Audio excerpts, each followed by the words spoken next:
તો પછી સ્ત્રી અપવિત્ર કેવી રીતે કે જેણે તમને જન્મ આપ્યો 9 મહિના પોતાના પેટમાં રાખી? કઈ સ્ત્રી અપવિત્ર છે કે જે ચોરી કરે, જે છીનારી કરે, જે ખોટું કાર્ય કરે એ સ્ત્રી અપવિત્ર હોઈ શકે, એ પુરુષ અપવિત્ર હોઈ શકે. પણ જે માતા છે, જે જગતજનની છે, એનો અંશ છે, એ સ્ત્રી કેવી રીતે અપવિત્ર હોઈ શકે? મારે સમાજને આ પૂછવું છે.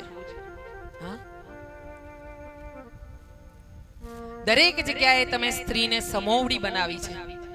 હા, ઘણા ભાઈઓને એવું હોય કે સમાજમાં કમાવાની એક તક મળતી હોય ને તો બેનને પોતાની પત્નીને પણ કમાવા મોકલતા હોય, અને કમાવા જતી હોય ને તો આવીને પાછી રસોડું પણ સંભાળતી હોય ને તમારા બાળકો પણ સંભાળતી હોય. તમારામાં છે એવી શક્તિ કોઈ પુરુષમાં કે પોતાના શરીરમાંથી બીજો શરીર, પોતાના જીવમાંથી એક જીવને જન્મ આપે?